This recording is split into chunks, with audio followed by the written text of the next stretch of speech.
Oh, here we go. Welcome back to another episode of Ministry of Truth. I am your only host on this show because, well, I am the best looking person they could find for this show, which I don't know why. I just don't have my camera on. Don't really feel like it because what the fuck?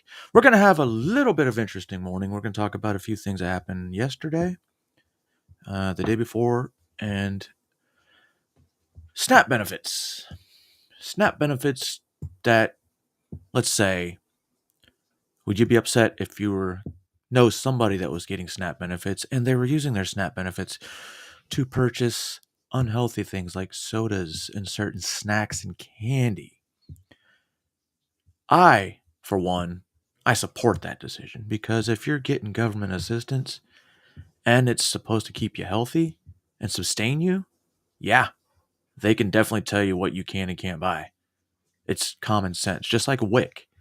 WIC, you can only buy certain things, and most of them are nutritional, except for the juices.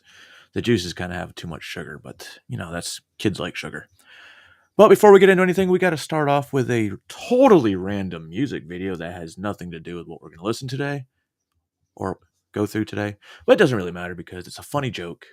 Funny man. You're gambling with World War III.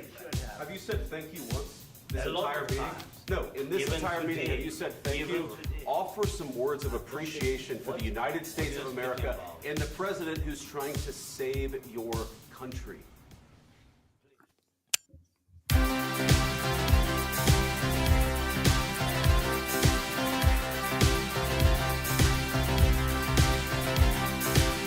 We can cheer who we want to. We can back a man who's wise. And if you don't like bands, then you got no chance. And you're no friend of mine. I say he is more than a number two, and his ideas really shine. He don't act like a fool from the DC pool. Leave the coastal elites behind. J.D. Vance.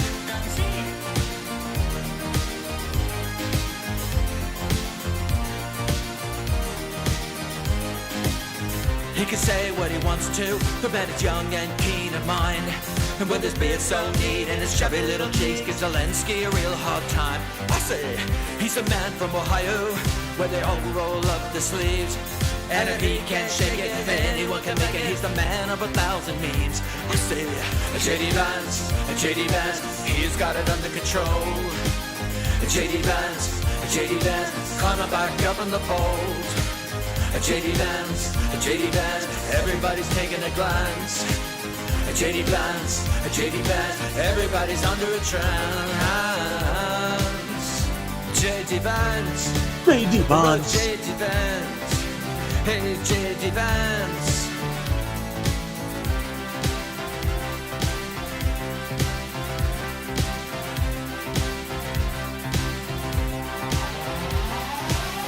We can trust who we want to. He's got the working class in mind. And if you're H or 80, childless catalytic, everything will work out fine. And we can cheer who we want to. We can back a man who's wise. And if you don't like bands, then you got no chance. And you're no friend of mine. I say, J.D. Vance, J.D. Vance. he's got it under control. J.D. Vance, J.D. Vance, climbing back up in the polls. J.D. Vance, J.D. Vance, everybody's taking a glance. J.D. Vance, J.D. Vance, everybody's under a trance. Never mind the old days. Well, it's J.D. Vance.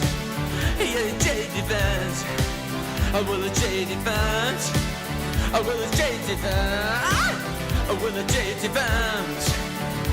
J.D. Vance. Well, J.D. Vance. Margaret. J.D. Vance. Well, J.D. Vance. Well, it's J.D. Vance.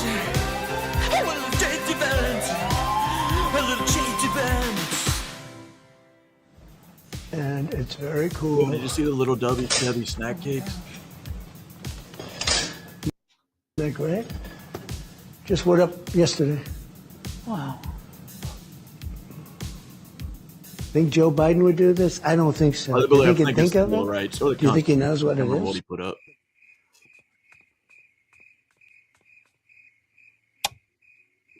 Good.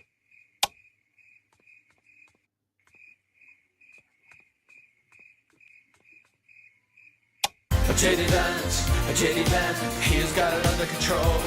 There you go. There's a good way to start off the video. Since we're going to start off with the JD Vance, let's switch to one of the front runners. Just kidding. She's not really a front runner. She is one of the members of the House of Representatives. And she's like 70-something years old. And, well, she's super cringe. And it just gets worse. Things just aren't going well for Democrats. We're screwed. Democrats don't know what to do. This is a nightmare. There's only one woman who can save them now. This is Congresswoman Rosa DeLauro. Connecticut Representative Rosa DeLauro. She's not a member of the Addams family. She's just got a bad girl style. And make no mistake, she understands the young crowd. Yo, this is the Ranking Rizzler on appropriations. Democrats are making life smoother through government funding. It's giving, it's giving. So Sigma, main character energy. See how I keep you informed? Yo, and sad part is all these are legit. They're on her stupid fucking TikTok. Very cutesy, very demure. Time out. Imagine having a wall to decorate and doing that. That is honestly insane. Anyway, Rosa's got a handle on the issues that matter. This is an area I've written to you about of the use of female dummies in crash testing. Preach, Rosa. Oh. I'm so sick of seeing. I must have missed that. So we need more female crash test dummies? Does she know they're dolls? There's no gender. I mean, you'd think she'd appreciate that. These male dickhead crash dummies. Rosa brings an infectious and balanced passion to her job. The Democrats are in the minority in this body. When you have the pen, which is what the Republicans have, they write the bill. So does AutoPen. They write the bill. They post the bill. They agreed on a bill. President Musk told them, President Musk said, don't do it. Rosa's not afraid to name-call Republicans that won't do what she wants. You are negotiating with terrorists. And now, we invite you to embrace Rosa as she steps into her role as the Democrats' main focal point of resistance against you know what? I the totally evil forgot about orange trans test dummies. I'm sorry, test dummies. I didn't mean to make you guys feel left out. But yeah, we need to know the effects of a crash on not only male crash test dummies, but female crash test dummies, as well as trans crash test crash dummies. Wow. That one hurt. Man. Congresswoman, thank you for being with us today. In the break, I said, I'm so glad we have Congresswoman DeLauro, because she's just going to give it to us straight. Do I believe there are some of my Republican colleagues that feel the same way? Yes, but they're scared. They're scared to death to stand up. Stand up to what? You guys? Where the fuck is my Tonight at mouse? 5 o'clock, we are learning much more about the death of a... So we went over a story last night about an infant's death. Not infant's, I'm sorry. Teenager's death, brutal murder, rape, and dismemberment of her body.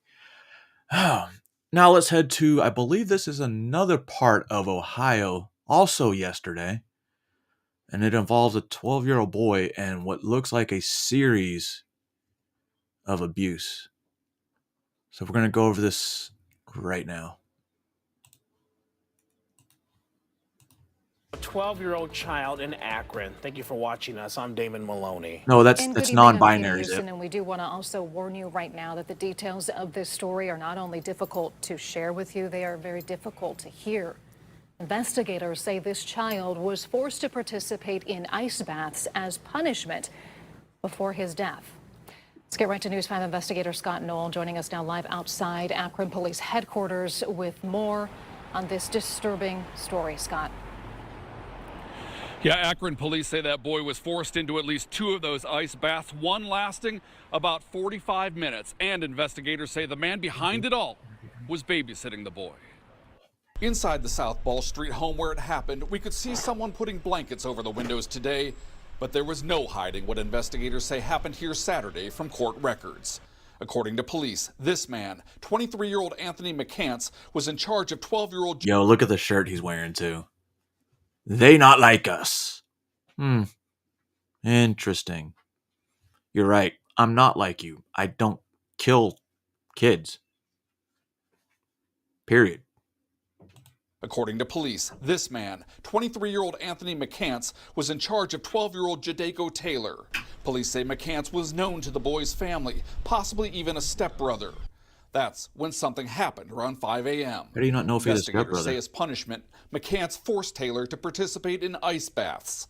According to court records, the first one lasted about 45 minutes, with short breaks of push-ups and other physical activity. Then another round in the afternoon. The big question, why?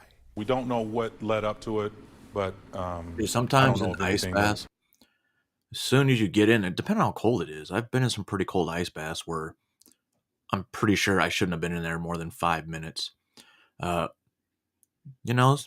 Injuries start to happen. Now, 45 minutes in, the kid had serious injuries already. There's no circumstance that a child could do, right? Because kids are kids and do what kids do. I don't know if there's anything a child could do to warrant this outcome. Police say after the second round of punishment, Taylor began to vomit and seize. That's when someone in the house called 911, saying his 12-year-old brother needed help. Not responsive. That's not responsive. Taylor was rushed to the hospital where he died. According to court records, his core temperature was 74 degrees. Holy shit. For context, doctors say hypothermia sets in when body temperatures drop below 95. McCants faces felony child endangerment charges. His bond set at $500,000. Police say so far there's no indication McCants intended to kill the boy. Good people make bad decisions. This is very tragic in the worst way. Good people, But guys. I've had people describe to me like this guy was an exceptional young man. Police say additional charges are... So the guy was... A major announcement. Fuck, I forgot what I was going to say. He was a good guy, huh? It's all right. It's all right. He's a good guy. What's up, Sentinel? I totally would buy a Tesla, too. I thought about it, but it goes against what I would say against, electric vehicles. And they're actually worse for the environment than people think.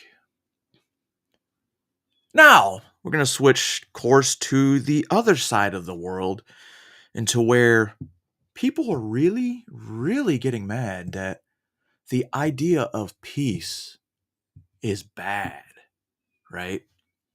Here's another good start in the direction towards peace on one front. Announcement from the White House on talks in Saudi Arabia aimed at getting a ceasefire in the war between Ukraine and Russia. Both the Kremlin and the U.S. released separate statements on those agreements. Let's bring in CBS News White House reporter Olivia Rinaldi for more on this. Olivia, can you first give us the details of what this potential agreement could mean? Yeah, Liz, this is the result of 3 days of intense negotiations in Riyadh, Saudi Arabia, between the U.S., Ukrainians, and the Russians. But what's important to note here is that the Ukrainians and the Russians never actually spoke to each other face to face. All these negotiations happen as a result of meetings with U.S. mediators. So essentially, the Ukrainians would tell the U.S. what they wanted. They would take it to the Russians and mediate this entire conversation.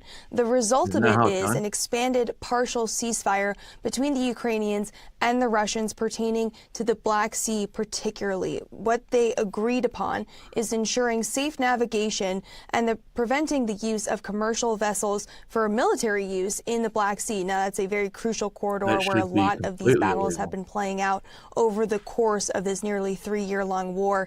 In addition to the partial ceasefire being expanded there, we also learned of a few other details pertaining to this partial ceasefire, or at least, getting to this partial ceasefire. And that also includes the U.S. helping to restore Russia's access to the world market for... Donald Trump was nominated, I believe, 3 times during his first administration.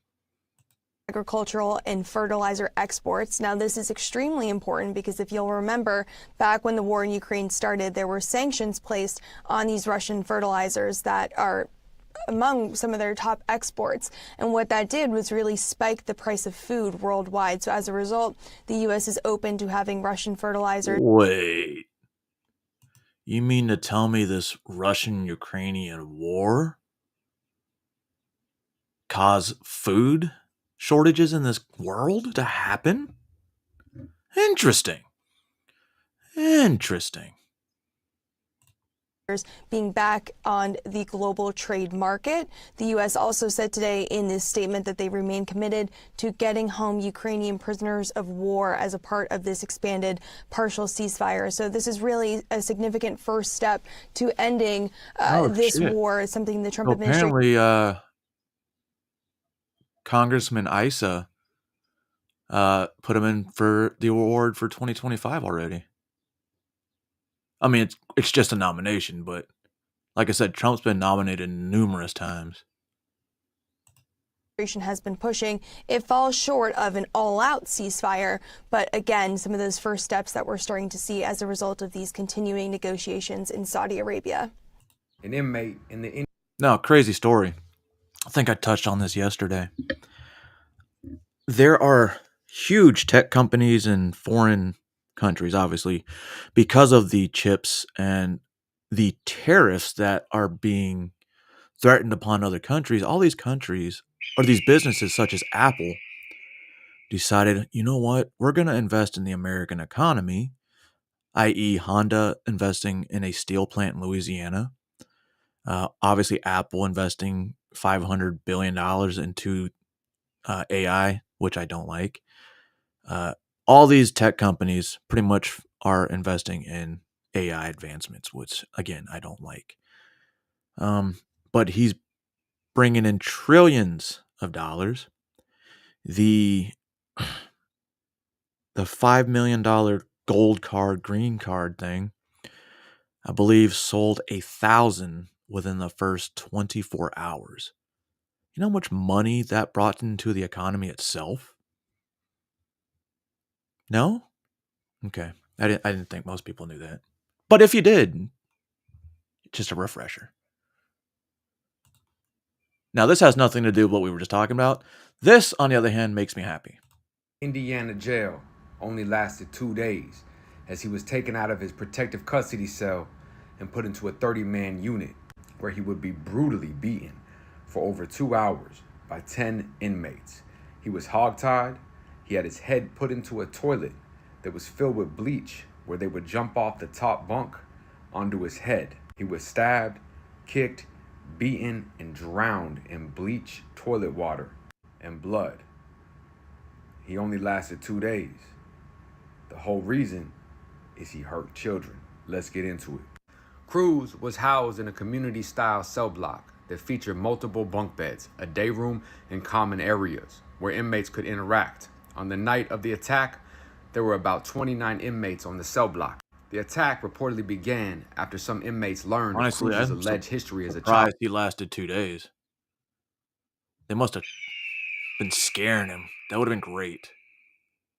Molester. According to witnesses, statements, and affidavits, one inmate allegedly warned it's about to go down, immediately sparking the violent confrontation. Cruz had been moved into general population at approximately 7:22 p.m. after being in quarantine for COVID-19 exposure. As the third shift staff began their duties, the assault commenced sometimes between 9 and 11 p.m.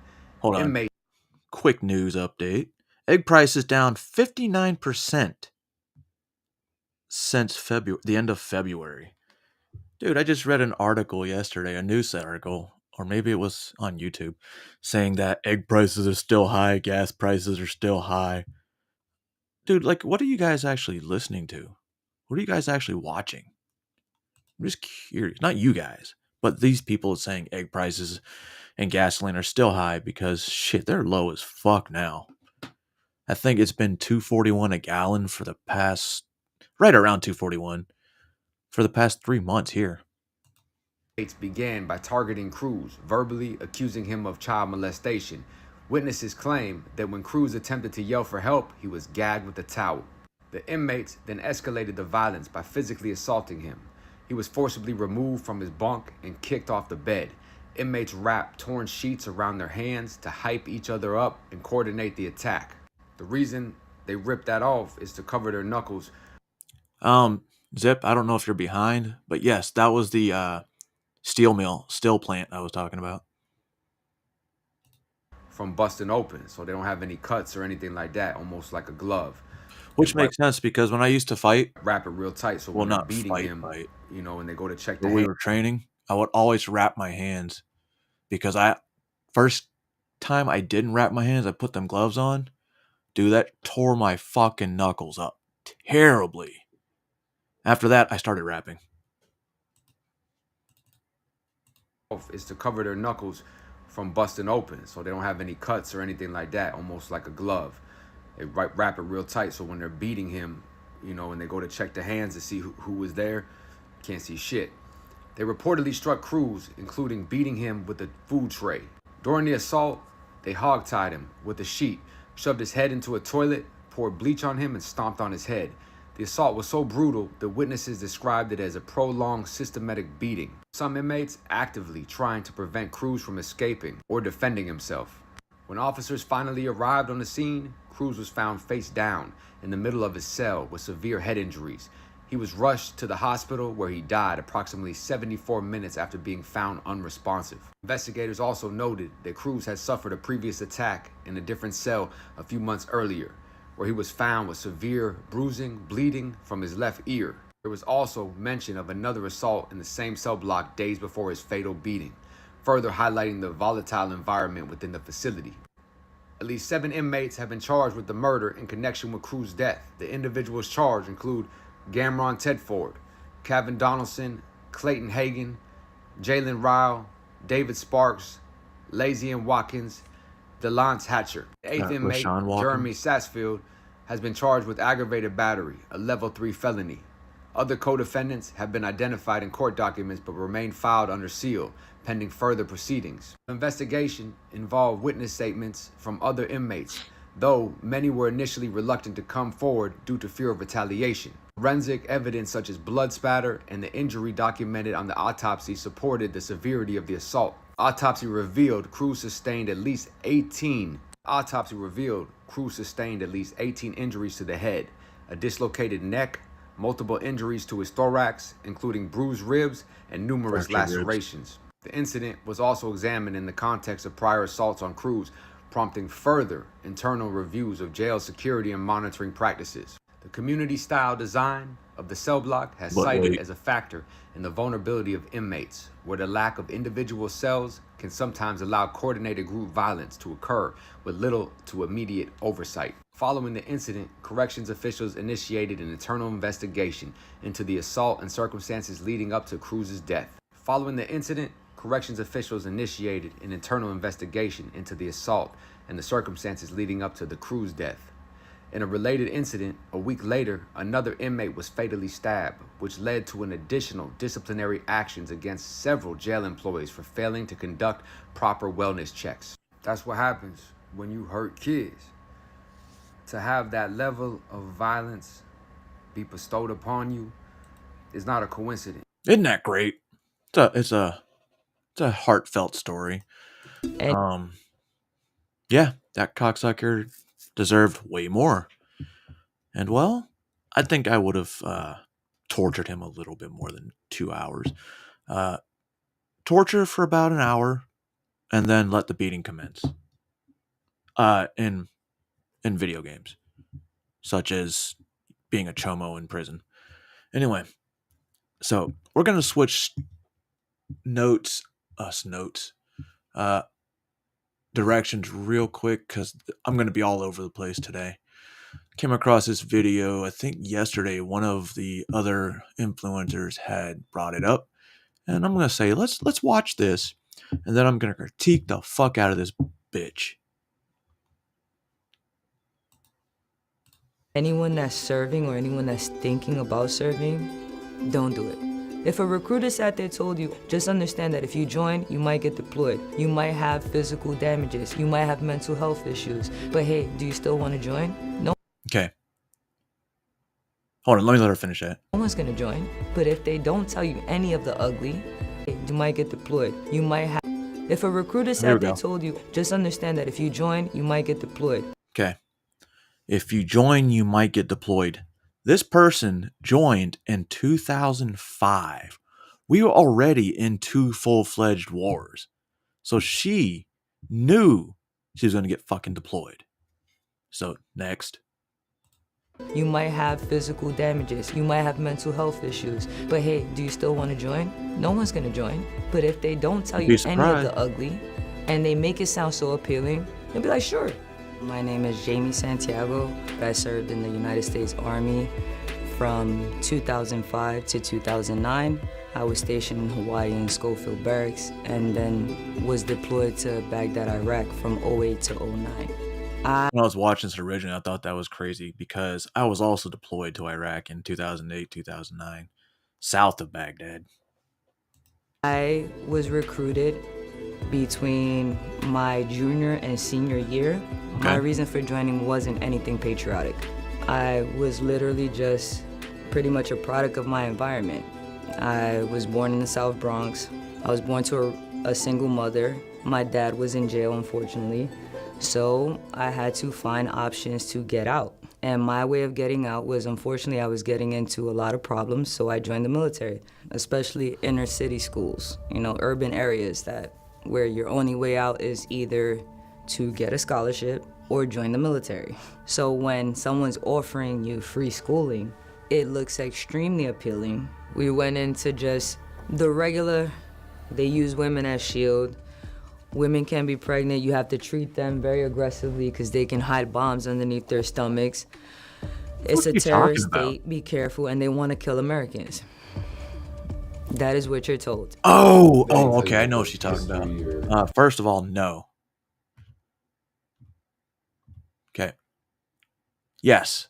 We went into just the women over there always had the possibility of having IEDs because who's going to attack a woman? Who's going to expect a woman to do a suicide vest?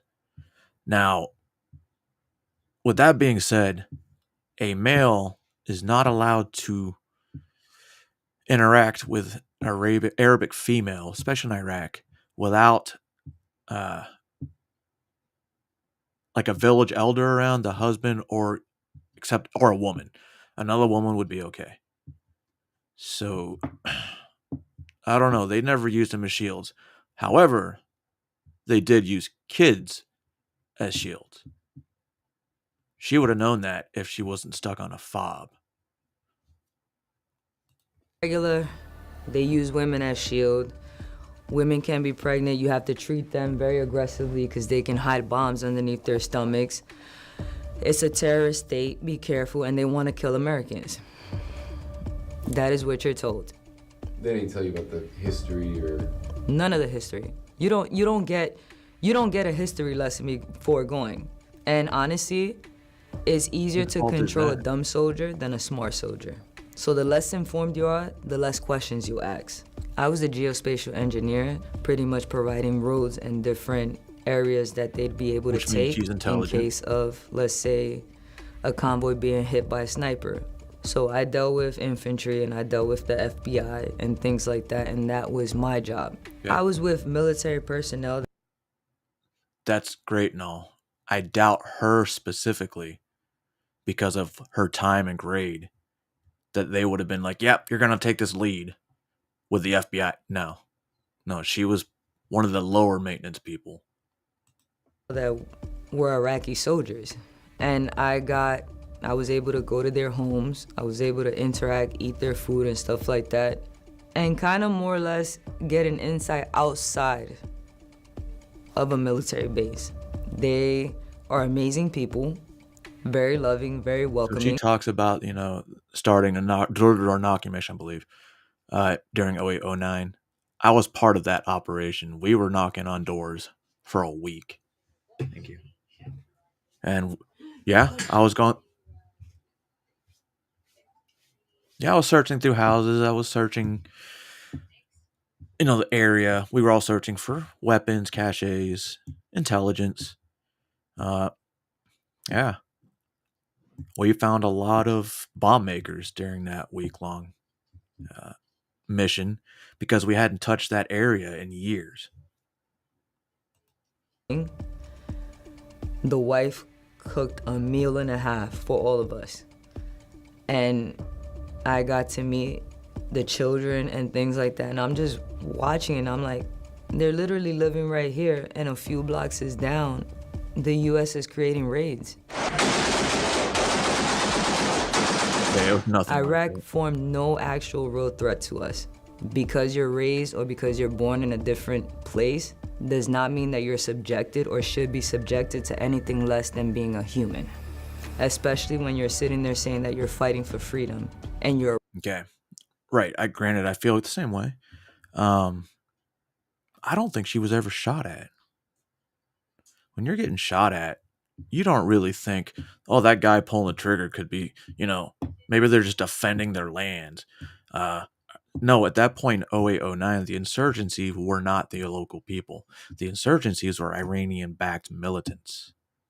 At that time, the Sons of Iraq were insurgents turned freedom fighters for their own country because they wanted Iraq back. And I spoke with these Sons of Iraq, and I was always nervous about them because, again, they were terrorists that we now pay to protect their own country. Oppressing everyone else while you're using the term freedom. It's a lie. It's a blatant fucking lie. A friend of mine ended up getting killed back home, and I was trying to get back home. And again, not saying I don't feel for her. We've all had friends die back home. Friends being the operative word. The Army does not let you go home when friends die. It has to be immediate family. They just didn't care. And once I got out, I struggled. She got out. I didn't know what to do. I didn't know what resources to reach. I was angry. I resented everything. I had no plan. I was to a point where I wanted to kill myself. She didn't get out, guys. I thought about it constantly and just felt like it would be so much easier for me not to be here. And I'm just grateful that I've met a great support system of veterans that also are on board with what the new mission is, which in actuality is just to be more vocal and talk and speak. Anyone that's serving or anyone that's thinking about serving, don't do it. If a recruiter sat there told you all the stuff, just understand that if you join, you might get deployed. You might have physical damages. You might have mental health issues. You might have this, and the third. But hey, do you still want to join? No one's gonna join. But if they don't... Bro. Just look at some of the... Oh, fuck, I can't say some recruiters because some recruiters never deployed. But detailed recruiters, we don't give two fucks, man. I definitely told them everything about the Army. And I was like, I'm a great fucking example of what the Army can do to you. But it is a great option. Now, am I upset on the way the Army went, the military went? Yeah. Do I want my kids to join? No. If they asked me to, I'd be like, you know what? You're adults. But I'm telling you no. Forgot where I was going with this. But you joined in 2005. OIF and OEF have already started. You knew you were going to deploy. Right? Great. Glad we understood that. So don't act like you're a victim. We all went through it. Don't tell you any of the ugly, and they make it sound so appealing. You'll be like, sure. They don't care about you. How many veterans are homeless right now? How many veterans have mental health issues? Every 11 minutes, a veteran kills himself. You're just a number. No one cares. They can do a military funeral for you. The commanders might show up. They won't remember you by the next one. They're just there to sit there and say, I showed up. What do you think, like a You'd be mass surprised. movement of conscious soldiers, veterans, how do you think that could affect the military? It'll dismantle. It's almost like a Jenga piece. If you pull enough pieces out in So the right basically, angles, what she's saying is she wants the military to be kinder, gentler, less effective. Pretty much what we have for the past 4 years. Well, 8 to 10 years, if we really want to be honest about it. I have no sympathy. I've gone through it. Millions of other people have gone through it. And you got kicked out, so now you feel you're upset. You got kicked out. You didn't get out. what happens? It'll fall. You just need the right components to make it fall. If having a target on my back is because I'm speaking up, then let there be millions of targets on my back. Us protesting makes them feel as though they're losing control. And that's when you see them want to choke a little harder, because they want to try to kill the spirit of the whole movement. We're all soldiers. We just have different wars. That's it. RFK calls Oh, to they ban one of didn't Big Pharma's play the part. She didn't get out. She got out on a series of patterns of misconduct, which means she got kicked out. She was in 4 years of an 8-year contract.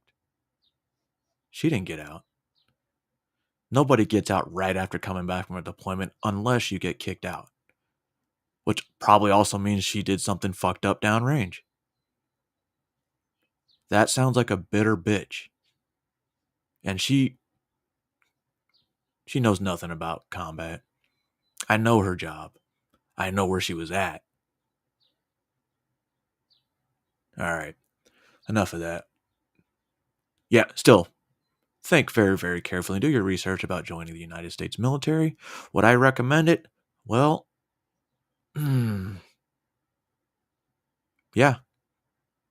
If you're a patriot and you really want to defend your country, or, decide that you want to see a broader mission, learn some new skills, meet a lot of new people, travel the world, and occasionally deploy. I've done all of it. And I'm proud of every single minute of it, because I've met multiple people from multiple different countries. And it was great. Especially when you come together for like a foreign jump. That's fun. Powerful. And let's go to Big Pharma. And some of the things that RFK is putting in place, as well as some states have already developed the laws on these SNAP benefits. I believe West Virginia might be one of them, to where you can't purchase sodas and candy. And I believe Tennessee's on the way to doing as well. But anyway, this has to do with Big Pharma and how they should not be allowed to advertise on TV. Tool rattle drug makers despite uncertain political prospects. By the way, if they pull this off, we had this conversation. I had a conversation with him on this, and I had the conversation with Vivek on this. So Bobby Kennedy, nominated by Trump as HHS, has alarmed drug makers with his push to ban direct-to-consumer pharmaceutical advertising, saying on October 31st in Glendale, Arizona, one of the things I'm going to advise Trump to do in order to correct the chronic disease epidemic is to ban pharmaceutical advertising on TV. He noted there's only 2 countries in the world, us and New Zealand, and we have the highest disease rate, and we buy more drugs, and they're more expensive than anywhere in the world. If confirmed, Kennedy could influence the FDA and HHS, which regulate the ads.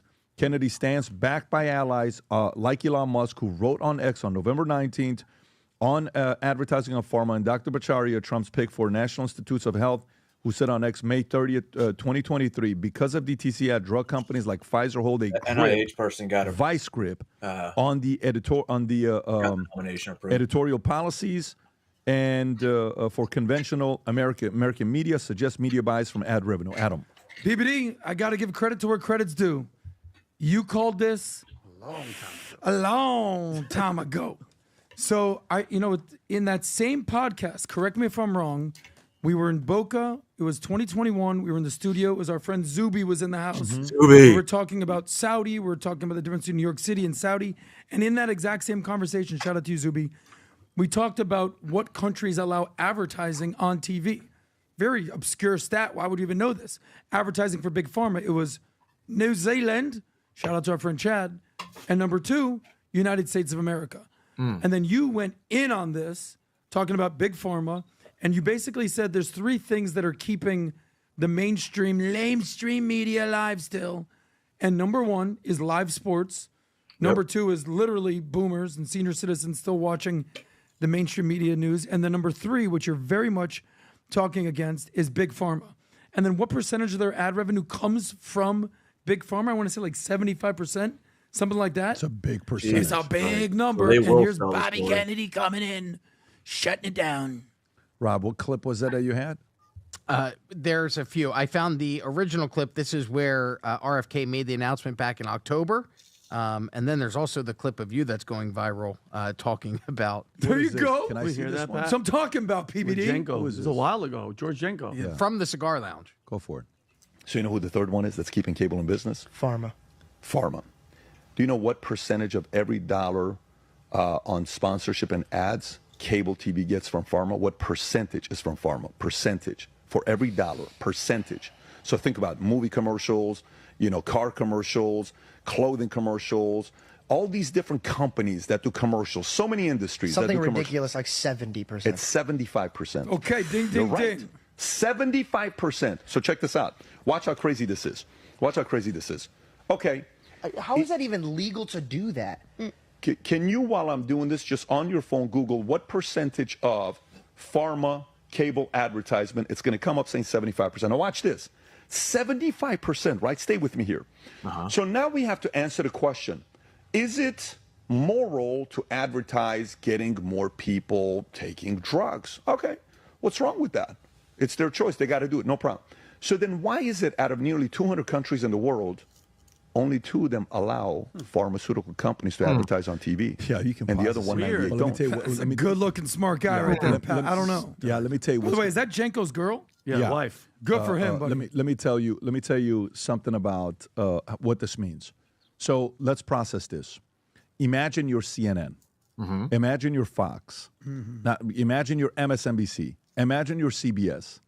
Every one of these guys is taking money from pharma. Just so you know that. Every one of them.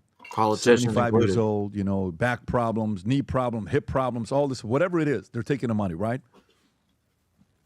If that number is 75%, Vinny, if a talent at MSNBC or CNN is making $6 million, 75% of revenue goes away. What is a 75% reduction to a $6 million salary? What do you go to? 4 off? You're now officially at $1.5 million. Jeez. So if you're paying somebody $6 million at CNN, now it's $1.5 million. Do you know how different life is at $6 million versus $1.5? It's a very different life. It's very Living in New different. York, I half know. of it is gone already for taxes. Yep. You got to give 10% of it to your manager that negotiated that deal. Okay, big so guy. $1.5 million, $150 goes to him. So then you're left with whatever, and then you're left with $6. Now you're no longer in New York able to live on Long Island or whatever they had. Lifestyle changes very quickly. If he approves this, half of mainstream media companies are for sale. Wow. Half of them are for sale. So- And that aggregator is going to come in and pick them up and create a holding company, whatever you want to call it, a roll-up where all these companies are going to be together. That's what will happen they take because away if the they don't know how to advertising make money. money, Not does that taking mean money more from. money goes You know towards what it's like? politicians? It's like in sales. When Tom and I one time were in a Vistage meeting, we're talking 15 years ago, 16 years ago. One of the guys in a Vistage meeting, I won't say his name, but it was a Middle Eastern guy. I think you helped him out for about a year and a half as well. In a meeting, he says, my revenue was $10 million. Great. And then he says, guy named John asks, what's your biggest revenue? Is it from one client? He says, yeah, one of my clients brings $7 million of that $10 million. John says, what are you going to do if you lose that one client? And you see the guy's look on his face. He's a little bit like, Wait a minute. why'd you ask me a question like that? It's a tough question to ask. You know what happens? They lose the guy. What happens if you lose that guy? It's your finito. You go from 10 million to what now? 3 million. 3 million. So there's a big business there, big difference in that business there. If Big Pharma is out, Rachel Maddow loses money. Well, Rachel Maddow's holding MSNBC, in my opinion, hostage because she's got something on them. I don't know what it is, but $30 if million that worth. happens, it's disruption at the highest level. Tom, your thoughts? All the small channels. So what do we know about CNN and MSNBC Today. They're barely hanging on. They're not getting viewership. And what do we also know is happening with over-the-top and cable rates? They're losing cable rates. They're losing money from, not losing money, but the money they used to get from DirecTV is going down. The money they used to get from the cable side is going down because the subscribers are going down. Yep. If now they're already today, with the viewership going down, they can't charge as much for ads from pharmaceutical Yeah, I'm kind of companies. curious. I have among them. YouTube Premium, so I don't like ads. Are there pharma ads on YouTube? Can anybody let me know? And they're already out there trimming. I mean, CNN went and cut everybody. Everybody was cut 50% at least, except Anderson Cooper. And there you go. The small, like MSNBC, I don't think it's a viable channel anymore. I think it's gone. I don't think it's for sale. I think that it's just gone. There's nothing to do. They say, well, look, now we got viewership here. We can only get this much ad dollars. So we have to cancel these contracts. What do you have left? What do you have left? You don't have a viable business left. And that's it. You know what's screwing things up? Yesterday we were at the cigar lounge last night. Guess what you turn on to watch cable nowadays? You'll turn on Hulu. Yeah. You'll turn on YouTube. Yeah. You'll turn on. It's a X. very. I'll go to X. It's a. and watch But it's a something. X, very, yeah. I very go to X as well. different world we're living in. But an aggregator is going to buy up a lot of them. They're already talking about them, but they're going to buy up a lot of them. You had a couple of your friends that came here that are aggregators. They're going to be picking people up left and right, and then building a super media company. Can Go I give for it. maybe a different perspective? So, anytime that there's a massive change in the market, we think like, oh my God, certain industry is dead. Oh my God, they're never going to recover. We've heard this with AI. And so I'm just thinking, if a big percentage of pharma goes bye-bye, meaning they can't advertise on TV, they're going to go someplace else. Where are they going to advertise? Maybe they're going radio. Maybe they're going to the internet. Maybe they're going print. Like, they have a ton of ad dollars to spend on marketing. So I don't. Interesting question. With the invention of AI and all of the technologies that have been invested into AI, can you just go into like Grok and say, hey, this is my symptoms. What do I have? And what can I do to treat it? And if it says something other than, you can get it over the counter, then you got to go to a real doctor. And you're like, fuck me, man. See? There you go. Like measles. Measles. It's coming back, guys. It's coming back. There's many cases in this country every fucking year. I think that pharmaceuticals are going to necessarily just dissipate and fold. So what is mainstream media? What is the cable going to do? They're going to go to whoever number 2, number 3, number 4 advertisers are and say, hey, look, we got good deal for you. We got good deal for you. And they're going to cut a deal with some of these, whether it's auto industry type sector, whether it's any senior product that's out there, diapers, who knows? But I think they're going to, as much as we're sort of rooting for the death nail in the mainstream media, whether it's Fox, whether it's CNN, whether it's MSNBC, they're going to take alternative measures to sort of bring in advertisers shock to value. still advertise on TV. They're not just going to fold. They're going to fight. You think MSNBC and CNN, all these people are going to lie? I don't think. I think we're going to 75%. see. They're not just going to go out without a fight. No. They're going to go Well, to the they- rest of their advertisers. Or they're and losing say, like, already. who are the biggest advertisers on mainstream media? Pharmaceuticals, 75%. automotive, Cars. retail, consumer packaging, apparently, insurance, technology. So you're going to see other, here you go, Progressive, Carvana, T-Mobile. That's There you old, go. though. It's 2020. Yeah. All right, but the point is, all these companies are going to have But more that makes up only, opportunities what, because Rob, you know this 25%? because you worked in radio. It's only going to be You one only thing. there's only going to be what? It's only going to be one shift. Look, newspapers. Mm-hmm. Okay, what happened to newspapers? The physical newspaper. They went online. They went Yeah, digital. they're all online. If CNN, MSNBC, these guys don't know how to go digital, it's over. It's over. They're going to be discounted. They're going to have to find it. Like Joy Reid right now, she's doing a what? She's doing a podcast. She does stuff with Don Lemon.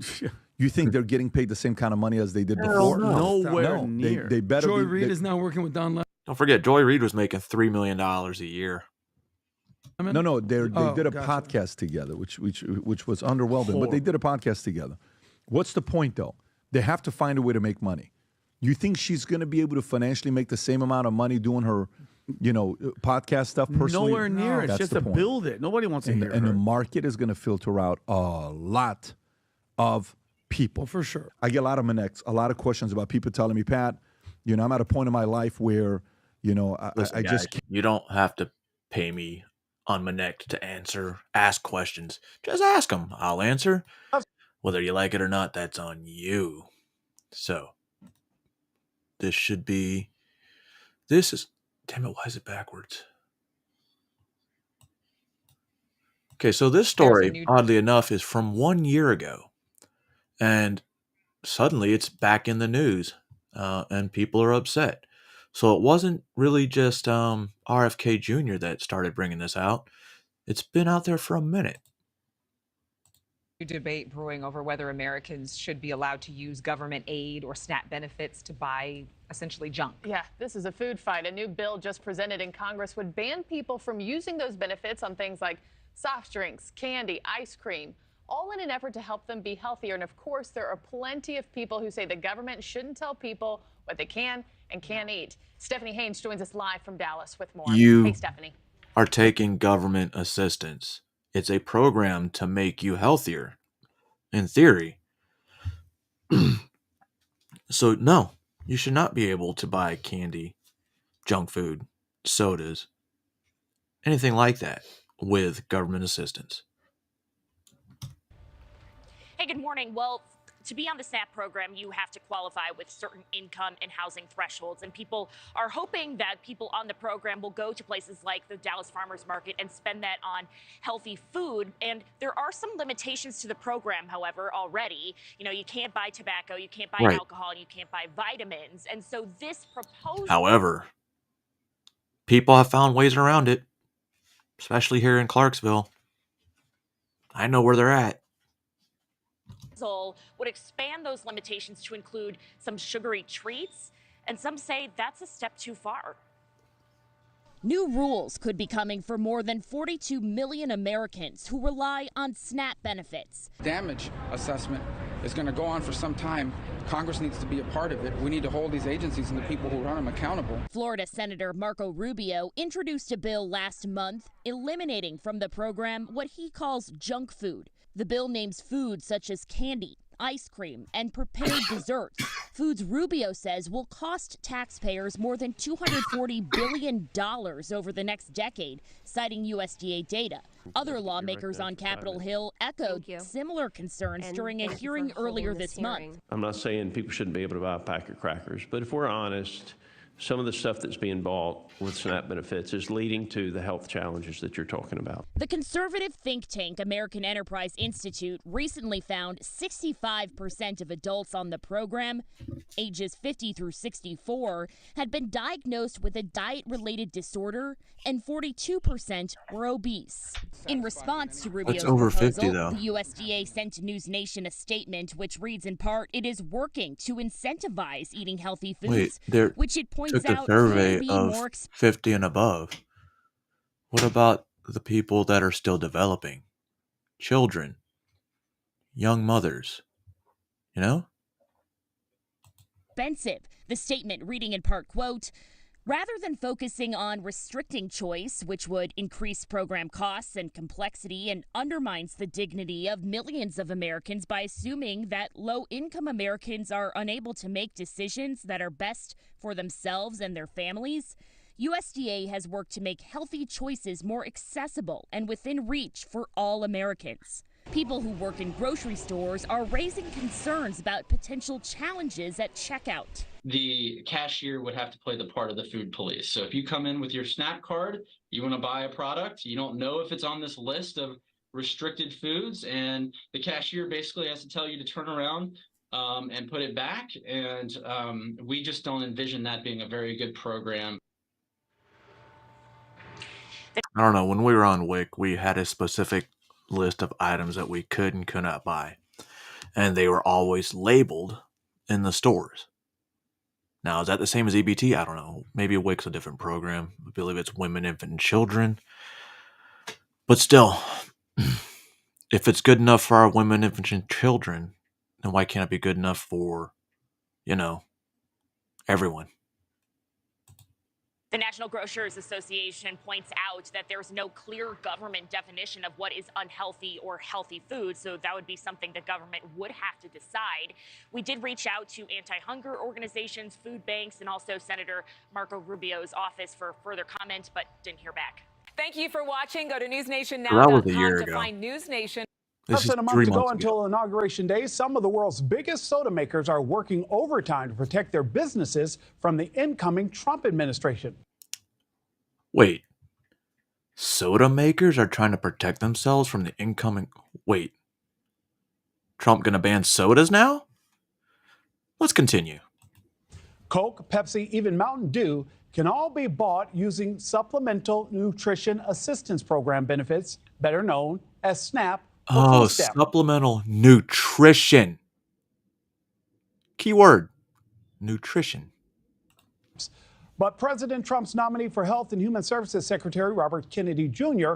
has them in his crosshairs, and he works to make America healthy again. News Nation's Alina Shirazi is on Capitol Hill with the latest in big beverages fight to keep low-income families stocked up on sugary drinks.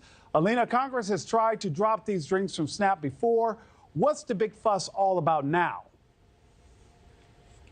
Yeah, Nick, good morning. We know some of these soda companies want to keep their sweet deal with the SNAP assistance program, otherwise known as food stamps. So we know that Bobby Kennedy, as you mentioned. You think that could be a contributing factor to the increase in obese and children and diabetes as well?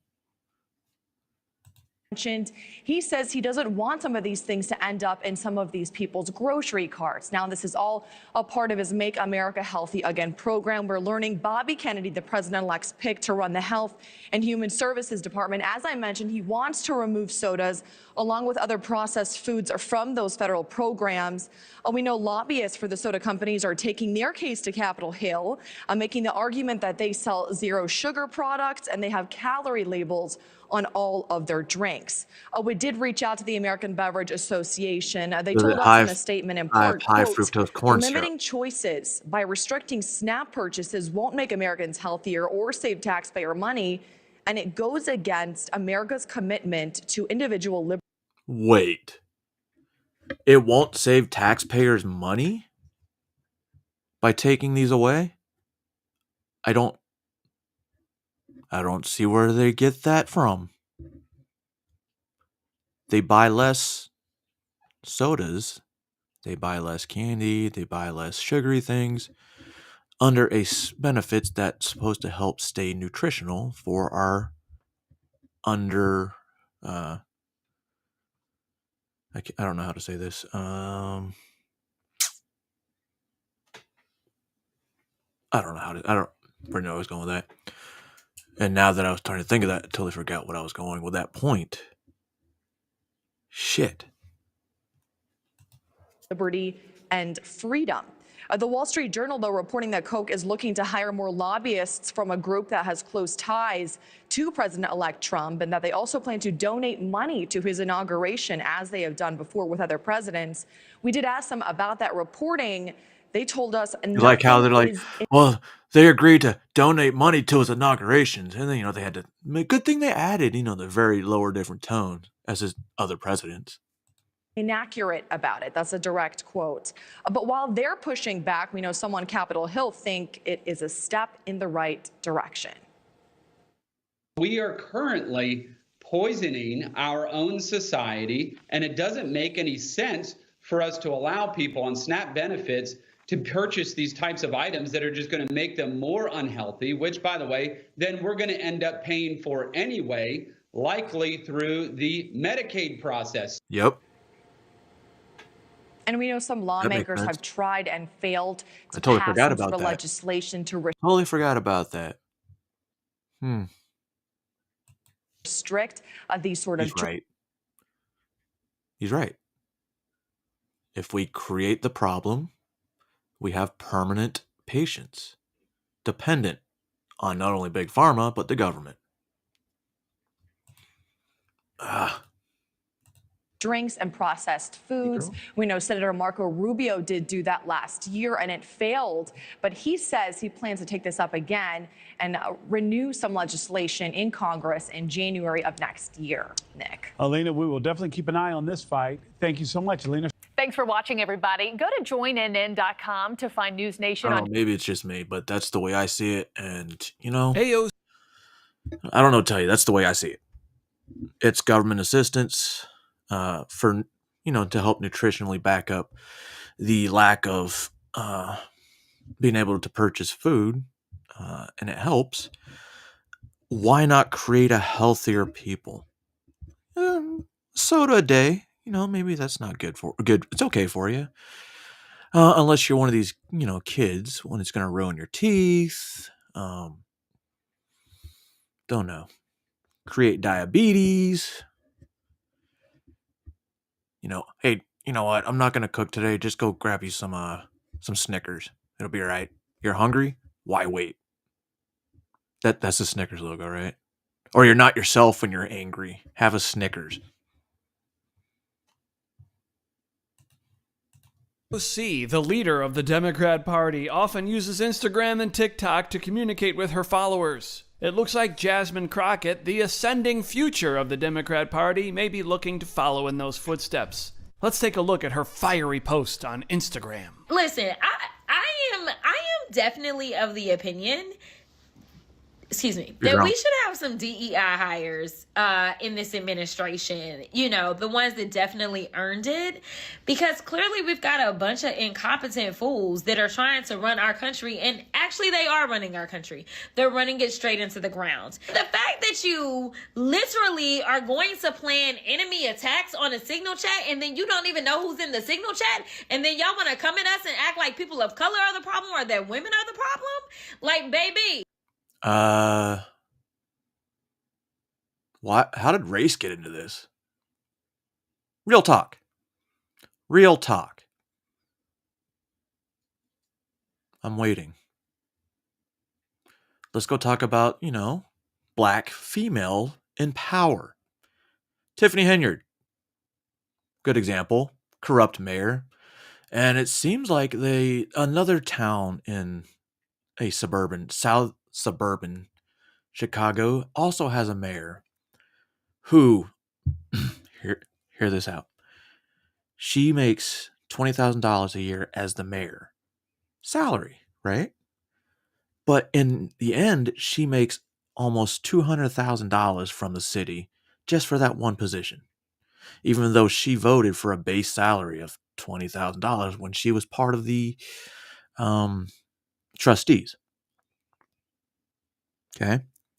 And if you look into her records, she charges the city, as the mayor, she charges the city $2,500 per meeting she has to attend. You're the fucking mayor. First of all, you ran knowing that you had those responsibilities, but you want to get paid for it? An additional? Do the trustees get paid to be there? No. At least I hope not. But, okay. Maybe that's just two examples. Maybe I'm just nitpicking. But that's recently. Real recently. And they all have the same mentality. Boss bitch. Oh, and by the way, not Tiffany Henyard, this lady right here, she likes to act like she's black. Which no doubt that she is. But there are many people saying that she's cosplaying just like Kamala Harris, just like Pocahontas. And that she's, from the streets.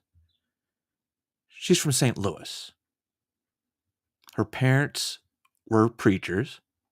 She went to private schools all the way up through college to where she attended Rhodes University, where she decided, to become a lawyer because of all the hate crimes she saw on campus. And then when she became a lawyer, she did pro bono, then started her own firm. Guess what kind of law firm she ran? what are those fucking law firms? Accident attorneys, you know? Ambulance chasers. So she built her firm on chasing ambulances. Okay. Not one blame her for it. But now that reminds me, like, those lawyers are pretty fucking corrupt.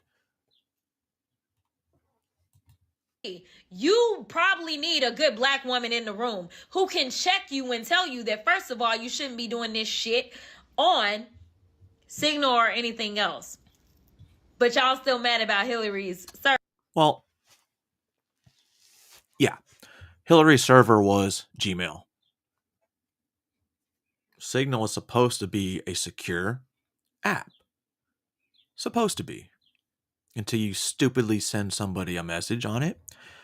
But also, like I said yesterday, magically the same thing happened to Russia on the same app, on the same operation. That's not a coincidence? State-run media?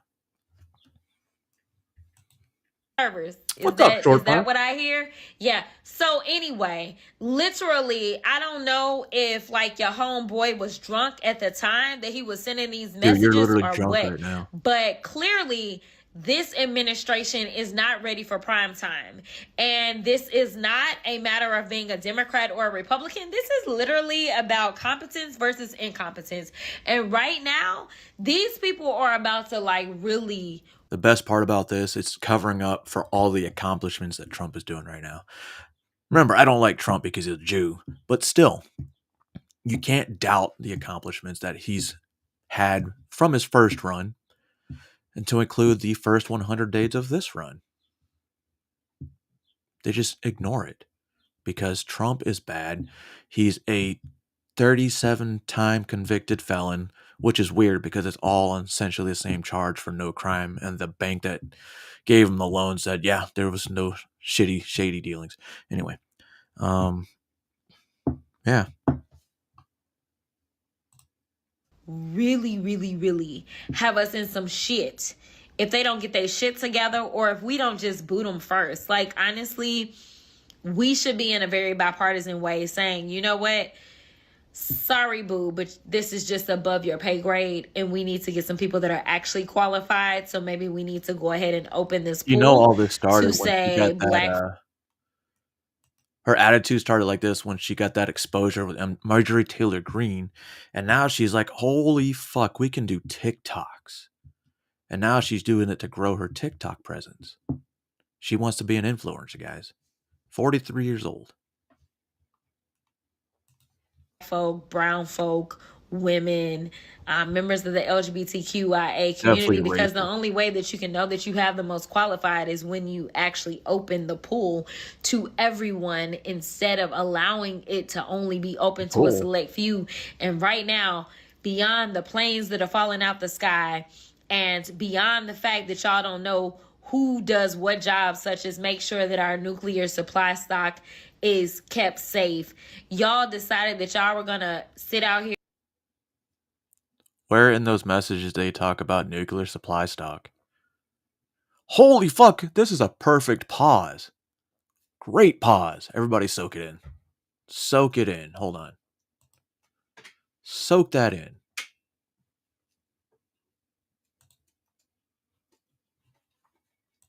Here and plan a whole attack on Signal, and then you don't even know who's in the chat, and then you want to sit up here and waste your time talking and waging like threats against me because you feeling a way about my education, or you feeling a way about the fact that I am talking.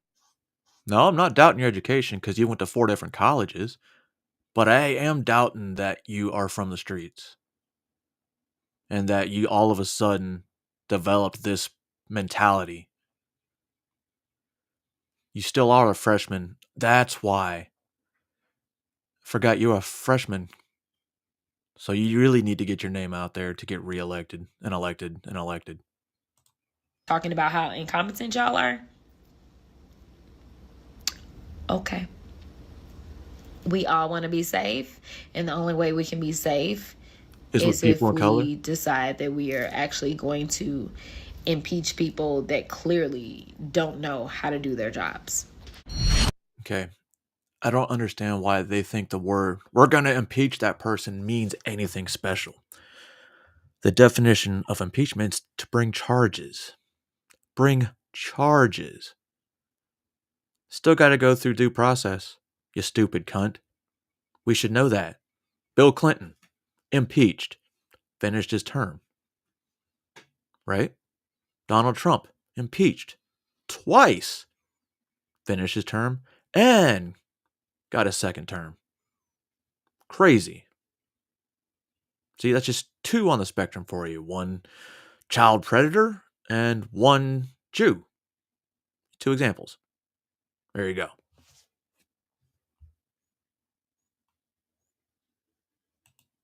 Trump tariff response. Rolls-Royce planning to shift production to U.S. to avoid Trump tariffs report. Okay, so let's see what's going on here. what? Guys, I got three handful of charts I want to show you with this. That love is, charts. oh, let me tell you, these charts that Brandon found, I have to show you this, and credit goes to him finding these charts, but they're insane. All right, let's read this.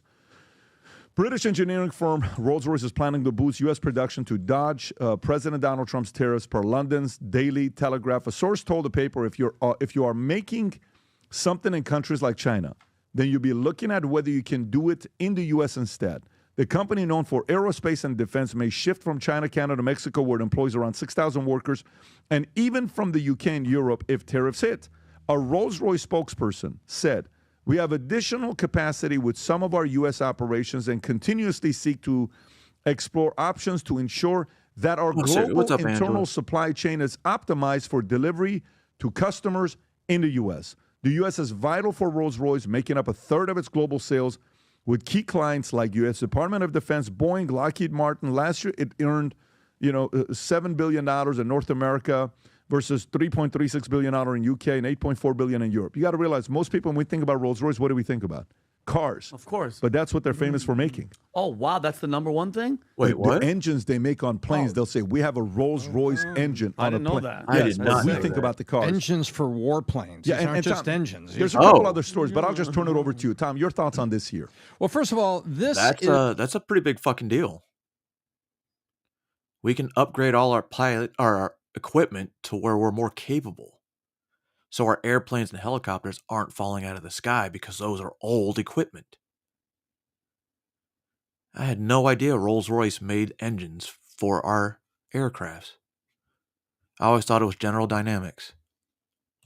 is a sign that the tariffs are working. Bingo. So we're trying to get it balanced. And Rolls-Royce says, I'll tell you what, I ship a lot of engines to the Department of Defense, and they ship key clients like Boeing and Lockheed. Oh, those are engines going to our defense contractors. And Lockheed Martin, don't forget Martin. And so tariffs are working. And what's also interesting related to this is, if you take a look, there's also a Wall Street Journal report. Now, this was Breitbart, and then there was an FT story, then there was a Wall Street Journal story. So everybody's saying the same things, and no one wants to say the simple headline, tariffs are working.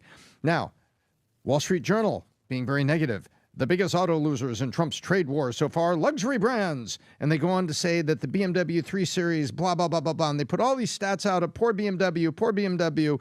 And then, Audi's Q5 SUV, poor Audi. Wait a minute.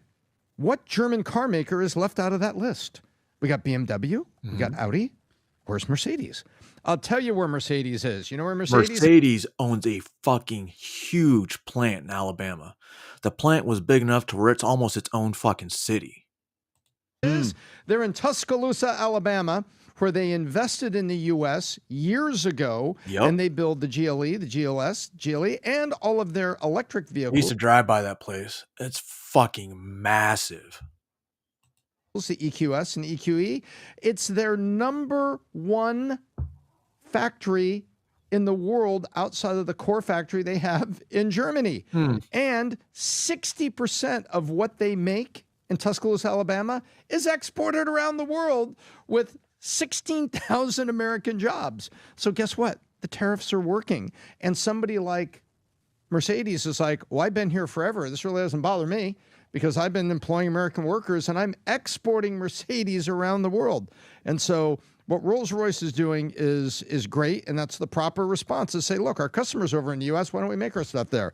And everything else. The tariffs are working, and look at the jobs that are coming, and look at how the products are reacting. And by the way, guess what? If that BMW 3 Series is $10,000 more expensive, guess what? Mercedes is happy to sell you a C. Oh, wow. And just because you mentioned Boeing package, I know obviously you guys you have your thoughts. Trump just awarded Boeing, because you talked about it, to develop U.S. Air Force's next generation fighter jet, the F-47, which will replace the F-22 Raptor. The deal is $20 billion. It just happened. And don't forget, he also had the steel builders for Hyundai, but remember, he did say that we're going to start building ships again, right? All this is to build up a military, updated equipment, so we will remain the most lethal force. We just need to get the people manning the equipment back up to, I don't know.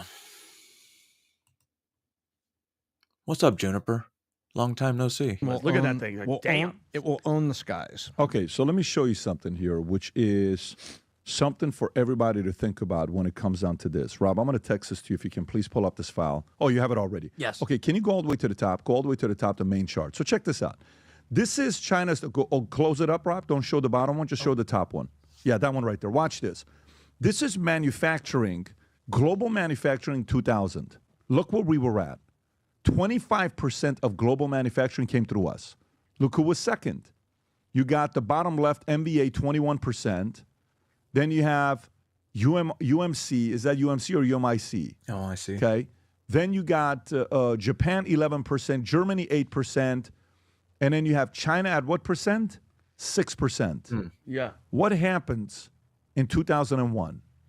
China George gets Bush. welcome to join the World Trade Organization, okay? And that's December 11 of 01. So here we go. Manufacturing. Now we're going to go to China. No problem. Go to the next chart, Rob. Then look what happens. 2030. 45% of manufacturing goes to them. Look where we are. 11%. Can you go back up and see where we were and they were? We were at 25%. This is jobs in the U.S. China was 6%. China goes to 45%. We drop to 11%. 11% is where it goes to. Now, this is what's very important about this. By the way, Japan drops to 5%. I think they were at 11% if you go a little bit higher. Yeah, Japan was at 11%. They dropped to 5%. China takes everyone's lunch. Can you go back to the top? So here's what they Germany did. lost half too. They took us. They took Japan. They took Germany. They took they're at 45%. Now, who paid a price for this? Go a little bit lower by states. Michigan. Go a little bit lower, Rob. Watch this. This is Michigan. Look at 2001 when we joined the World Trade Organization. What happens to manufacturing jobs in Michigan? Boom. Drops. How bad? Not a slight drop. Look where it was at in the thousands on the left, 80,000 persons on the left. It drops to what? Less than 20,000 just 7 years later when you see that 2008, 2009. Go to the next state. Look at the Go to the next state. 98. Ohio, look at 2001. Drops. Go to the next state, Rob. You got Pennsylvania, steel, 2001. Look where they're at. Look at the immediate drop-off of what they have and where they're at today. Go to the next state. These are all jobs that Indiana. Look at how steep this one is. Jeez. Indiana loses their job. Boom, crashes all the way down. Go to the next one, Rob. Illinois. Here's Illinois for you from 2001. Drops. Clinton started this initiative early on, and then it took him 10 or 15 years to finally get it finalized. 10 years to get it finalized. I want to say something like that. 8 years to get it finalized. You got Carolina. Go to the next one, Carolina. Look at this one here.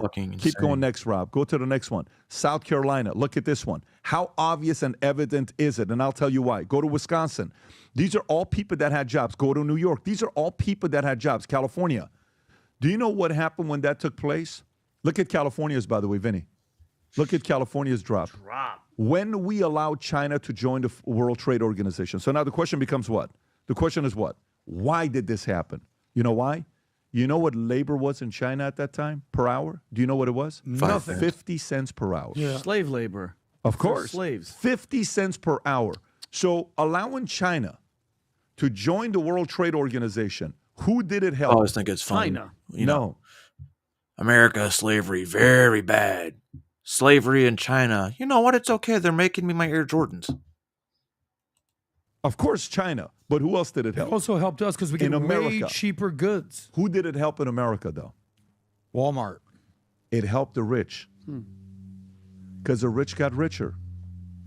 It allowed the rich to say, why am I hiring people in America? Let me send these jobs off to what? Overseas. To China, overseas, somewhere else, 50 India. cents. And do you know, for the first time in the last 2 years, minimum wage for low-wage employees is now lower in Mexico than it was in China by 50 cents. By 50 cents it's lower. So that's why China's building their car manufacturing in Mexico called the Hafusan, right? But if you look at China, they're paying 50 cents per labor. Rich gets richer. Poor gets poorer. These jobs leave America. And you know what these tariffs are now doing? You know what these tariffs are now doing? These tariffs are now forcing people to bring those jobs back to America. Good. One by one by one. We made China a behemoth, allowing them to join the World Trade Organization, knowing companies were hiring slave labor for 50, 70 That's right cents an around hour, while 9/11 those too. jobs are 10, 15, 20 bucks an hour in America. That's how all these jobs were lost. So for the people that are bitching and whining about tariffs, be patient. You want those jobs coming back. The rich got richer, trust me. I'm a beneficiary of it. The Yeah, we rich know. got richer in a very big way. What happened to our middle class since 2001? Well, what was the average median income in 2001? How different is it compared to today? Can you go and look it up, Rob? Median income in 2001. What was the median income in 2001? Median income 2001, 42,000. Go look at what it is today. So that's 42,000 24 years ago. Just put 2025. What is it now? 25 years later, it's not even doubled. It's gone up 80%. Okay, go to 2021 and type in who was the richest man in 2021, 2001. Jeff Bezos. Who was the richest man in 2001? What was it? How much billion? Bill Gates. 58 billion? Oh, Who's the Gates. richest man today, Rob? Still Elon, unless What is the number? Unless they Saudi burnt more Arabia. Teslas down. Is he the richest man? $350 billion.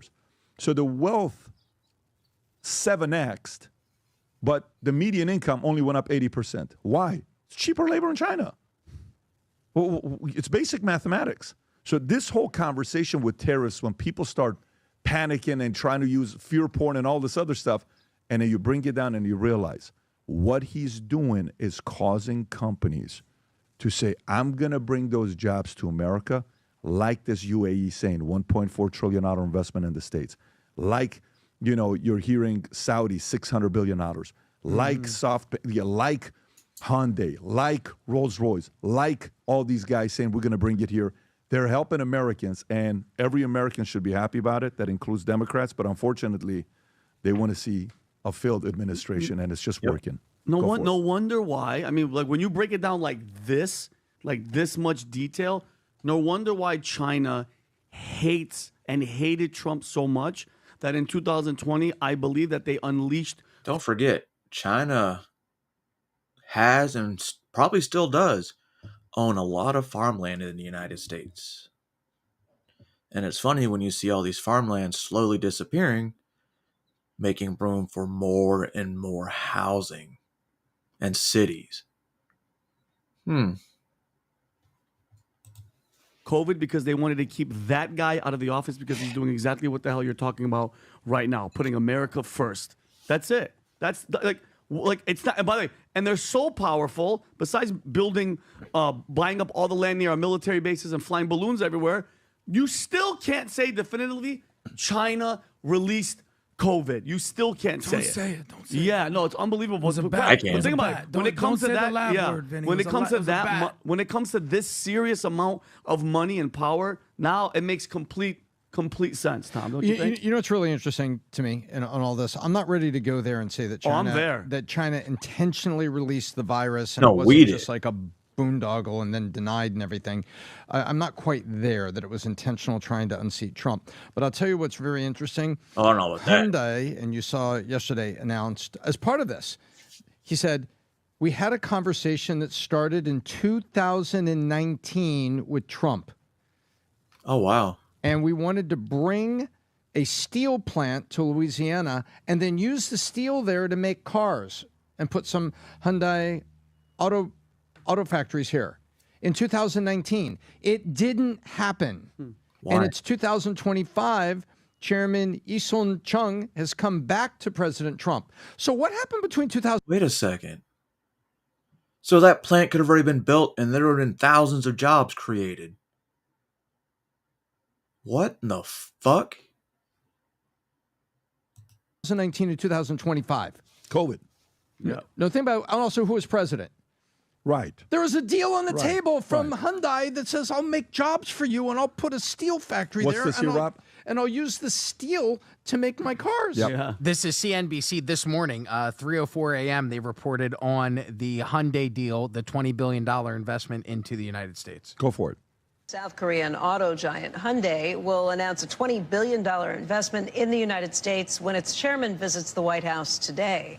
Sources say that pledge includes $5 billion set for a steel plant in Louisiana with plans to hire 1,500 employees and produce next-generation steel for Hyundai and Kia Guess what? cars. This is- That move comes after similar investment commitments from SoftBank and chipmaker Taiwan Did you hear what Semiconductor earlier Ronald this Reagan year. said about tariffs years ago? Have you seen that clip? No. Have you seen the Ronald Reagan clip on tariffs?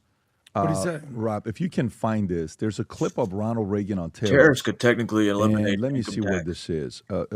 Humberto, guys in the back, if you know, I Is just this watched this video yesterday. That's not the one. Let me see. Anyways, they'll send it to you. Let me see how it explains it. No, it's a different one that he has. But look, here's the reality of it. If the jobs are being forced to come back to the States, their jobs are being forced to come back to the States. Good. And Americans should want that. And America helped China become a behemoth after the deal, and the data now proves it. And those jobs were taken from many states that a lot of people relied on, and that destroyed a lot of people's lives. It just did. Wait. So you think since GWAT started, 9/11, and seeing the way our military equipment is today, that we were getting our fucking supplies, our materials from China? And that's why we're trying to get all these jobs back to America, all this production back in America. Engines, steel, shit like that. Vehicles, planes, ships. Made the rich richer, but it hurt a lot of people's lives. Adam, go for it. I think Trump is doing what he should be doing. I'm adamant that I think he needs to do a better job marketing what he's doing, because people are very confused. Markets have been confused. You know, with the one word we hear coming out of Wall Street and the big banks is clarity. Let's just get clear on this. There's a lot of confusion in the marketplace. So he's very good at marketing. He's very good at slogans. Lock her up, drain the swamp, build the wall. Come up with a slogan to summarize why you're doing this. Because, there's a term called Make America inside great. baseball. You ever heard that term? Of course. Pat, you might have, been familiar with a thing or two since you're part of the Yankees. Inside baseball is like, dude, you're being a little too technical. Tom, you might have heard this before. So some people need sort of a bigger, grandiose, sort of easier to digest, Shut up, simple, effective slogan. So like, here's a That couple. dude talks way too much. All right. So I haven't watched this yet, not gonna lie, so this is a blind reaction. And it also brings up why are these countries people so we need to keep saying fuck. Hold on. Smoked a little too much. Why should people on government assistance for nutrition, why should they be allowed sodas and shit like that when, they're getting, maybe I just see it differently. If I see something that's supposed to be nutritional supplement, because exactly what it is supplemental nutrition, why introduce shit that could make them, I don't know, sicker, weaker, and more likely to be diabetic, more likely to, since they're being sick, to be sent back over and over to the hospital, more likely to say, that they believe they're a woman when they're not. I don't know if that one's true, but I'm just gonna pretend it is. But I didn't realize there was actually conservatives that are pissed off about this as well until I saw this. Maybe it's just a headline. We'll see.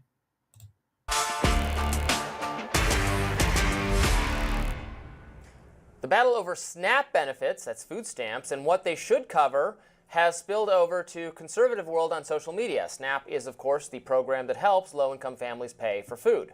In the past, Health and Human Services Secretary Robert F. Kennedy Jr. has called for a reform of SNAP benefits. Here he was on Laura Ingram's show in February. The one place that I would say that we need to really change policies is in the SNAP program and food stamps and in school lunches, because there the federal government in many cases is paying for it, and we shouldn't be subsidizing people to eat poison. Now that poison Kennedy doesn't want the government to subsidize includes soda and processed foods. Over the weekend, a debate over this issue seemed to randomly... Oh. As well as processed foods. Now that also makes a lot of fucking sense.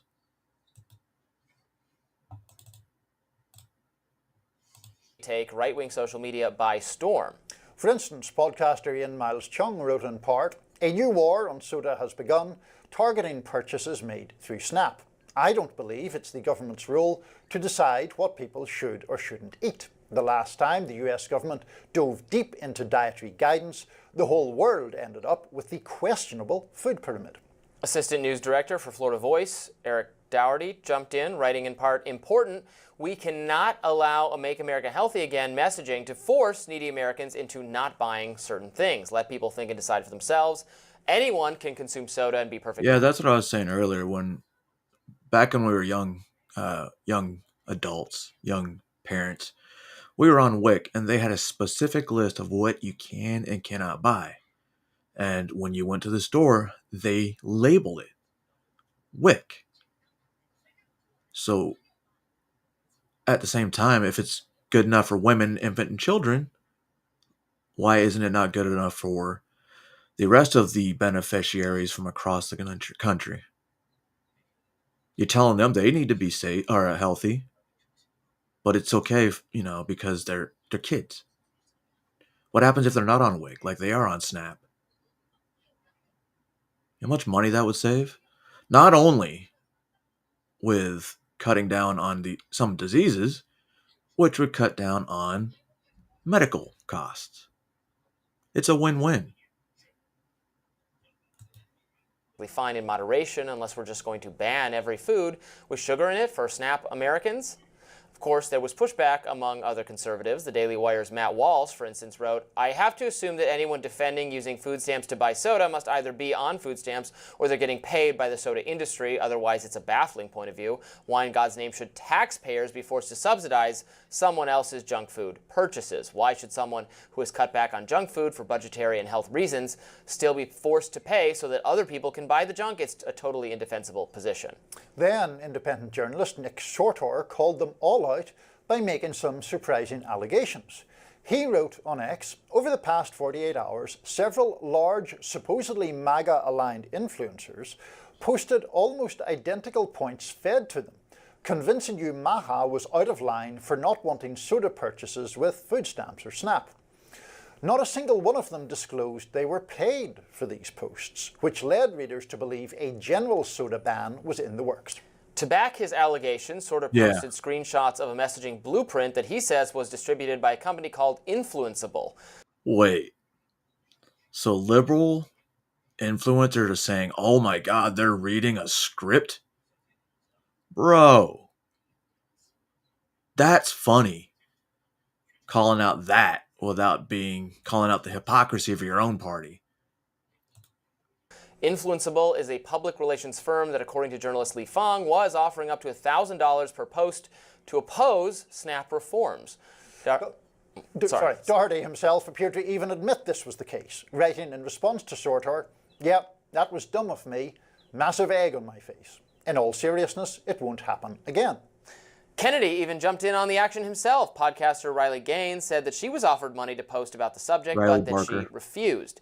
In response, Kennedy wrote, "Thank you for your integrity, Riley. It's troubling that some companies now think they have a right to demand taxpayer money to poison our children." I must be doing something wrong, Niall, because You're not no one getting ever comes to me and says, "Robbie, here's a bunch of money to say something." You'd take that. Take all those chips off the table and post away. I absolutely would not, but no one has ever even tried. It makes me really disappointed. I guess I'm not a. I would totally take the money, but then I would expect it up front. And then I would, slowly start working like, yeah, these guys are, and then I would just slam them. I already got paid. Their message came out at the beginning, and then, you know what? Reality hits them. Yes, that you're not linked enough with MAGA world. You're too much of an independent. Too much of an I'm glad to hear you say so. Let's deal with the ethical issue and then talk about the policy. Yeah. I think it's bad for influencers of any kind to not disclose in this case where it's just they're clearly without any independent thought just reflecting talking points that were written by an influencer group. I guess it can be one thing if you already hold the. Bro, no fucking way. That is crazy, if true.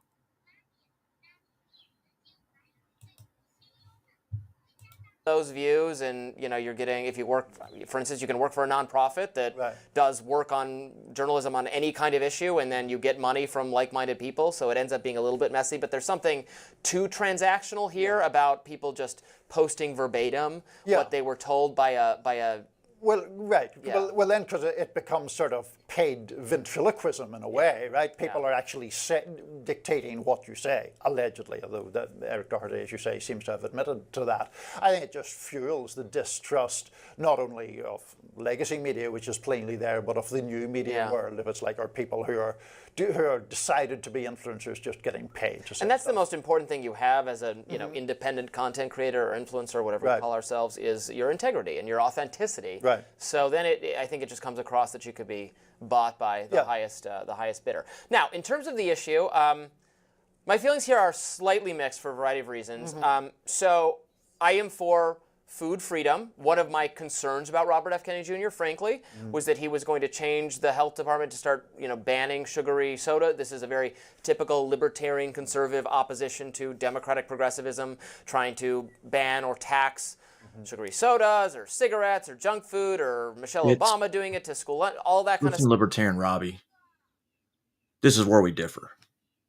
Yes, the government shouldn't tell you what to eat. However, where we differ on this is, I don't know if you're going to get to this. I said this is a blind react. Is that if they're on government assistance, they should not be able to buy unhealthy foods. If they want to pay for the alternative options, then they can pay for it. Right? Stuff I have been opposed to. Now, the complicating factor here, so the rhetoric they're using is rhetoric I would generally agree with. I'm like, you should be your choice. I agree with that, what you put in your body. But the complicating factor here is this is a government benefit program that is paid for by taxpayers. So the freedom element of it, in my view, doesn't really apply because this is something the taxpayers paid for, and so it's okay for the government to have limits on it. So I don't, like Matt Walsh, I don't oppose in principle the government saying you can't use this money we are giving you to pay for XYZ things. On the other hand, and then I promise I will let you speak. No, go ahead. It's an interesting the additional complication there is that money is fungible. Right. So if you're a low-income person who gets this benefit and you're going to the grocery store to buy, a variety of things, it could be clothes and food, and they say you can only use this to buy food. Well, okay, but you still had to buy clothes and food, and it's the same. It's money is money. So you're using the money you would have bought for clothes and food just for food. It's funny because there's a TikTok influencer who makes shit ton of money from her TikTok accounts. However, she draws over $2,000 in EBT for her and her kids, multiple kids, and got mad because they cut her benefits from $2,000 to $900. or 600, something like that, because they found out her TikTok was making six figures. And she's mad. She bought a brand new Mercedes. Like, now I gotta return that thing. Nah, bitch. You were robbing the government. You got caught. So use that TikTok money. Use this money to buy junk food, then whatever money you were going to use to buy the other food, you're just using the benefit because it's all the same. Money is money regardless. Maybe it was a so BMW. It starts to then just be inefficient to me if they're saying you can't use the money for these things. Yeah. But they can still get the things with the other money they have unless you're so desperately poor that literally the only thing you can afford to buy is what you're getting is what you're getting from SNAP. And I don't think SNAP is generous enough for that to be the case. Right. So it ends up being, I don't know. So all that said, I don't really know because I was going to say, how does Robbie know? I I think- doubt he's ever been on Snap. Granted, like I said, I've never been on Snap. Been on Wick. And I don't know why that program should differ, to be honest. But that's just me. It is a complicated topic. My view of this is we as a society have decided that we can't let a massive number of low-income people lapse into malnutrition or starvation for want of money. And therefore, about 42 million people in this country are on SNAP benefits of some kind. Now, there are some restrictions already in place. You can't buy alcohol, you can't buy tobacco, you can't buy medicine, which I find a curious. Alcohol and tobacco? Trust me, they find ways around it, especially here. You can't buy vitamins and supplements, for example. Beyond those kind of obvious restrictions, I am not in favor of more restrictions because I think that you end up taking both responsibility of a kind and dignity away from people who are already in pretty straitened circumstances. And then you get into the situation of the government, so it's going to dictate every single food item that you can or can't buy. Is sugar-free soda okay? Is it only full-fat Coke that's a problem? Right. You get into all I only these... drink Coke Zero. Well, there you go. You have to keep in shape. Still has There we high go. We have to fructose keep corn our syrup. TV weight at bay. Precisely. So, there's all that sort of thing that we can make decisions on because we're not on food stamps. Fucking morons. But I don't think the government should be really in the business of policing precisely what food you can buy. As I say, it already does it to a small degree with alcohol, tobacco. You can't buy hot food. You can't buy, heated meals. But yeah. And even with those things, again, because money's fungible. Like I remember, it was a huge scandal in Michigan, where I'm from. I went to the University of Michigan. The state food stamps version, right? SNAP is the federal program. The state version was states have also their own food stamp programs. I believe it was called a bridge card that you could get, and you could get it if you were low income. Well, college students qualified as low income under the under the plan. College students who are extremely wealthy. If you're going to the University of Michigan, you have at least some resources. They were just using it as beer money. And again, yes, you cannot use the bridge card to buy beer, but you can just then use the bridge card to buy your groceries and the money you're going to buy groceries on to buy beer, because money is money.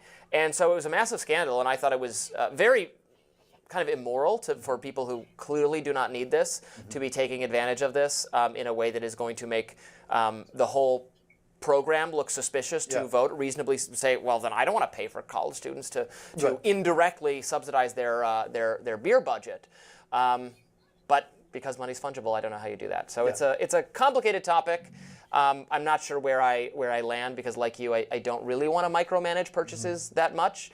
But also, I don't want to necessarily subsidize the unhealthy choices. And excessive sugary sodas can be, there's a lot of obesity among low-income people that seems somewhat traced to that at least, but I don't want to ban them or tell them what to do. I'm not a paternalist, so at the end of the day, I would say it's not really me to tell them. I mean, I just go back to the fact. Make an assumption that if you're on supplemental nutritional assistance, maybe you're receiving Medicare. So it's a win-win. If they allow it, they keep more money in Medicare. Because guess what? They keep patients. They keep unhealthy habits going. And a lot of people who are dying from certain diseases, what's wrong? A lot of them have comorbidities like obesity, for one. It's just a thought. Weak immune systems, just a thought. We need to make America healthy, but at the same time, you want to teach them personal responsibility to whether or not they're going to buy it or not. Teach them personal responsibility by having them know exactly what they can and cannot buy so they can't play the dumb person. That would be personal responsibility. And I know there's got to be some way in the system that when they swipe those cards, that it should be able to tell you, hey, this is not able to be bought. There should be some way in the system to where that item gets flagged. Don't know. Me. It's the way I think. And the crazy thing is, I'm not telling y'all how to think. I'm just telling y'all to think. And that was my, craziness for this morning. I wanted to do this whole thing yesterday, but it's getting pushed back and pushed back. Saw stories I wanted to say, saw stories that I was like, I changed my mind on that. So I was procrastinating. So this is the procrastination. The culmination of my procrastination. But I'm not telling you how to think, I'm just telling you to think. I don't care whether you agree with me or not. That's my opinion. Right? Oh, and if you have to constantly say, I don't care, this is not a hit at you, Juniper. Or you, Angela. I don't care what anybody thinks about me. I'm just going to keep doing what the fuck I'm doing because I don't care about what people think about me. But at the same time, I'm tired of all your shit and what you think about me. Just saying. That's what I heard. Again, not you, Jennifer. Not you, Angela. It's something that was stuck in my mind that someone's being a super hypocrite. But anyway, I don't think I have any more to say. Until next time, thank you for joining me. And remember, up with dope, down with hope. Wait, no.